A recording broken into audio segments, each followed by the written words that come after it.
I figured I would set the tone for my works going forward by immediately following an innocuous piece about a video game with a controversial, at least in some circles, political opinion, just so there's no surprises. Because it always sucks to find someone's work and get invested in it, only to then discover later down the line that they hold opinions that you despise, right? It can feel like a betrayal, like you got baited, although it's rarely intentional.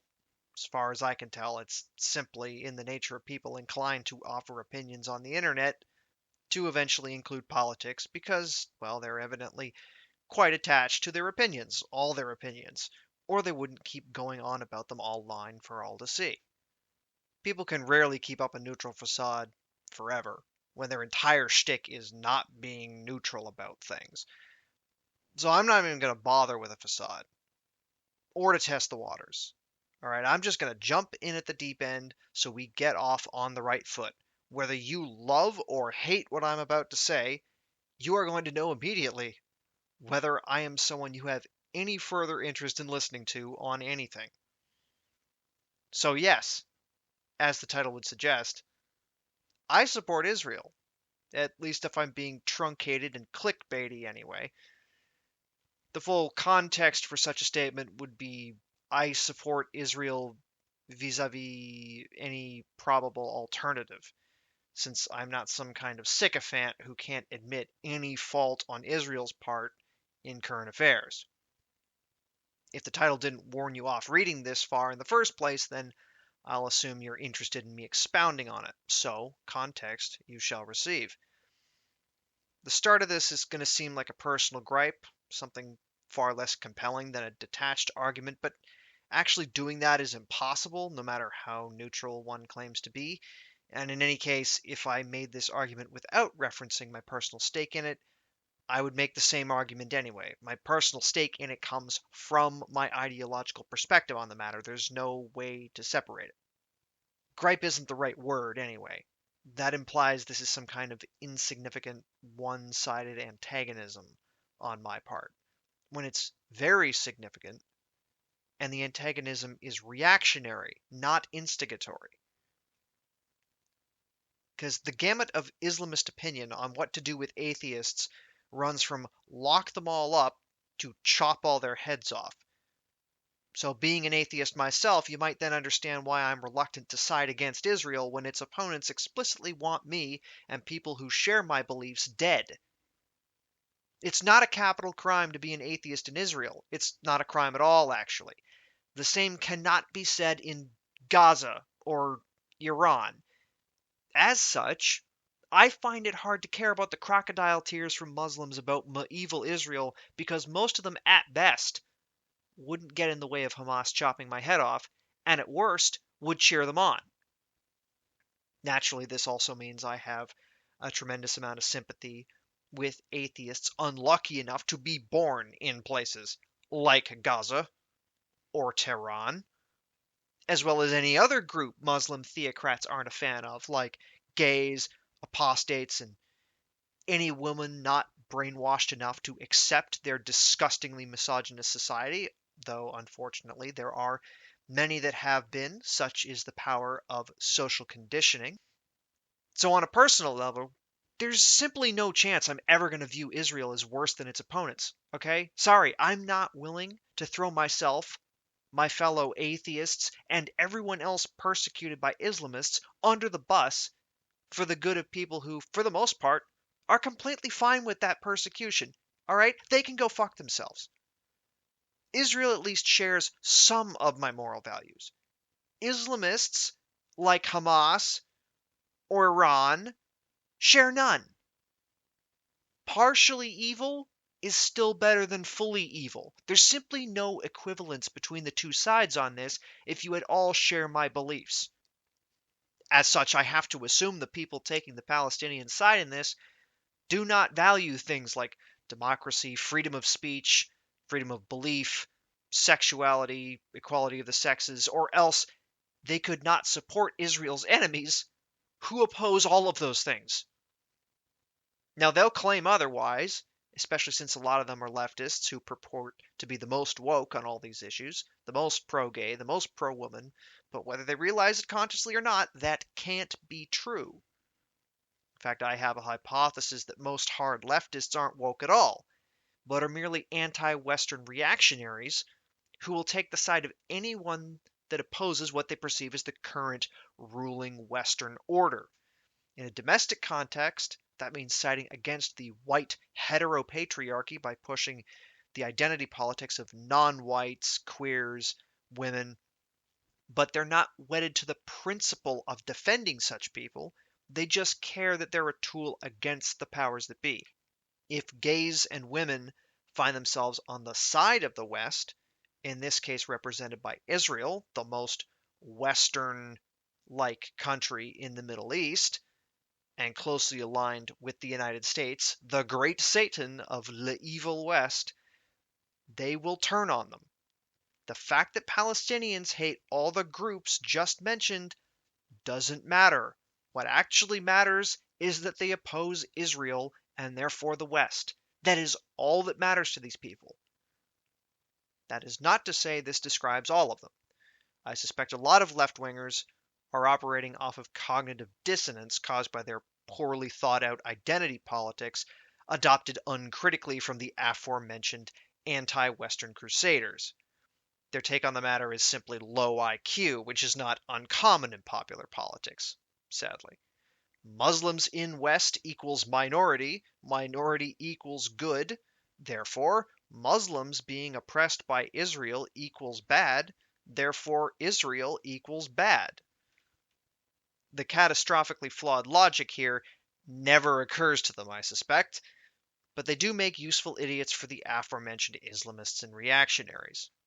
It's simply impossible to credibly argue that opposing Israel will lead to any kind of greater justice, for the simple reason that, assuming you aren't an Islamist, Israel's enemies are not going to improve things for anyone that doesn't agree with them.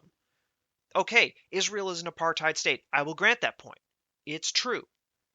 It's nowhere near as bad as apartheid South Africa because there it was a distinct minority lording over the vast disenfranchised minority, whereas in Israel, the majority are the ones disenfranchising a minority. That is not to say it's morally upstanding, only that fewer people are getting fucked over, proportionally speaking, in Israel than in South Africa. Regardless of that, Israel has comparatively little that needs to be changed to make it a just society. Some Arabs are already citizens of Israel. The rights they enjoy simply needed to be granted to all Arabs in Israel, which they currently aren't.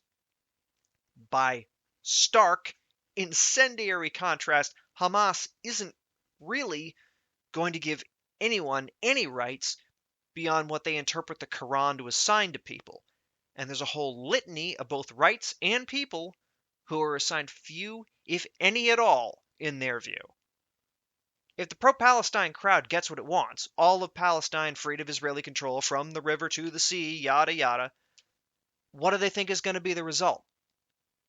Muslims, I get, they're attached to their religion, almost certainly more than any other belief that may compete for their devotion in their minds. So the loss of freedoms the establishment of Palestine would entail either doesn't bother them that much, or they're already theocrats themselves and actively support that kind of government, depending on the person in question. But this is why I say the non-Muslims siding with Palestine are either unprincipled reactionaries or genuinely just stupid, or they're trying to protect their egos. More on that later. Because any suggestion that Palestine would be anything other than a theocratic shithole run by Hamas is pure delusion, or, depending on who's saying it, propaganda. Abbas is not getting the big boy chair. The PA is vastly less popular than Hamas, and rightly so if you're on that side, since all they do is take Israeli money and resist in platitudes. Hamas offers not just concrete resistance to Israel, not just a promise of revenge to destroy the dastardly Jews camping on your land, but a seemingly more principled government based on ethnic allegiance and religious fervor rather than, well, cash. There is no fucking way a liberated Palestine would not be run by Hamas, or if Israel finally destroys Hamas in this war, some ideological equivalent.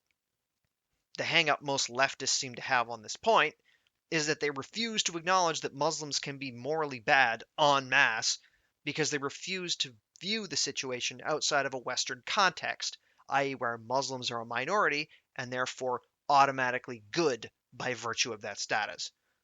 The idea that when in the majority they become oppressive and bad simply does not compute in their simply wired brains, despite Islam being the second largest religion on the planet and the examples of Muslim majorities being a menace to minorities and Muslim men towards women being ubiquitous. There are shades besides black and white. There are contexts besides the one you've personally lived in, which is ironic to have to clarify given the left is usually the side chiding stupid rightoids for refusing to acknowledge nuance in things. Turns out, a lot of left-wingers are just as block-headed when it's something they really care about. And it says something that they care far, far more about the apartheid in Israel, which pales proportionally compared to the OG apartheid, than the day-in, day-out repression by theocrats in Muslim countries. All this is to say, I find the mass demonstrations in the West about this a tad frightening. Given the above, I have to assume that if you still support the Palestinians in this war, you're either not operating on a compatible moral framework or you're stupid and/or emotional enough to stray from it. The situation hasn't been helped by how many Muslim immigrants have been allowed in, as if we needed any more evidence that many of them, on a fundamental level, are loyal to their religion over anything else, but the number of non-Muslims joining them is the actual frightening part. Muslims supporting the Muslim side in a war purely due to group identity is frankly to be expected if you have as low an opinion of people as I often do. Tribalism and superstition are fucking stupid, but it just comes with the species, it seems. But their left-wing allies in this cause are of the same mindset, evidently, whether as literal useful idiots operating off of brain-dead logic and emotional impulse, or tribalistic in their own right when it comes to opposing the West. We have citizens of democratic countries calling for a quasi-democratic country, that is, Israel, since only the majority, not the entire population, have rights, not to attack a non-democratic country, Gaza, which is de facto a sovereign country, since Israel withdrew and let Hamas take over it.